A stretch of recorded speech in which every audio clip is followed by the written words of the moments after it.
Hi everyone, it's week 10 and we're learning about Rawls, justice, fairness, political, not metaphysical. Is what we're learning this week. And this week was fun for me because I loved Professor Deaton's video, him with his kids and his stuffed animal crowd. That was great. I loved it. I really enjoyed it. Sorry, my dogs are in the background playing. Bear with me. I have yet another sinus infection. I swear I stay sick in the months of the spring semester. Just stay sick. But, anyway, like I said, it's week 10. So part 1, I'm going to do explain 3 parts. And in part 1, I'm going to summarize what Rawls' original proposition and intuitive arguments are. So the original position argument is some people argue for taxation and some do not.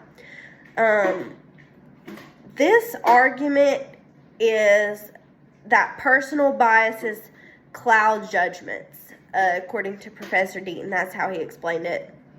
So, this prevents people from knowing things about themselves.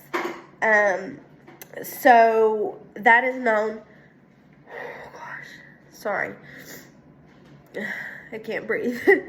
That is known as the veil of ignorance. So, the veil of ignorance is kind of explained by... you have utilitarianism, feudalism, libertarianism, strict egalitarianism, and property-owning democracy. So, what it boils down to is the property-owning democracy is the main one that will be endorsed because it is the liberty principle.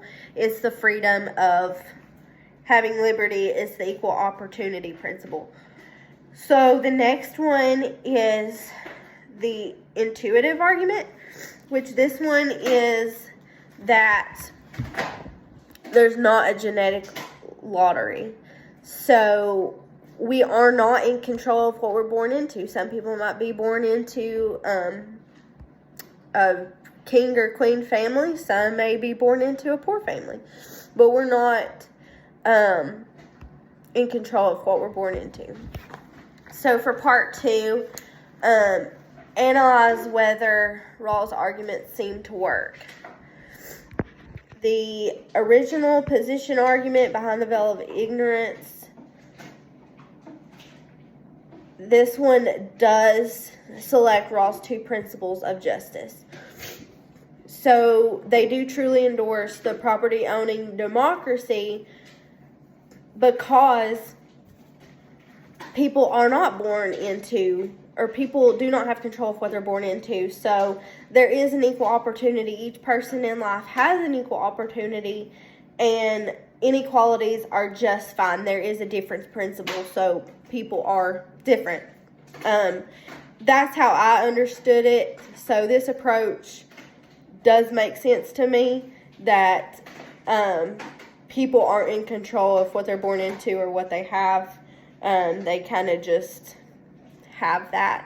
So that kind of goes back to the veil of ignorance because they're not in control of what they have. So, part 3 is to analyze the veil of ignorance in the original position. So, my political issue of my choice is owning a firearm. Owning a firearm. Firearm ownerships in the United States. So this would be thinking that I don't know anything about myself. I'm using the veil of ignorance. I don't know anything about myself or what I stand for, so I'm going to use the veil of ignorance to explain why I would still be for owning a firearm. So the utilitarianism is still not the best foundation for this. The feudalism, I would still reject that because I'm not in control of what I'm born into. The libertarianism, I can't work my way up into owning a firearm, so I would reject that one too. Strict egalitarianism. This would be, I would reject that one too, because I wouldn't really use that to own a firearm. So I would still endorse the property owning democracy, because there is a liberty principle.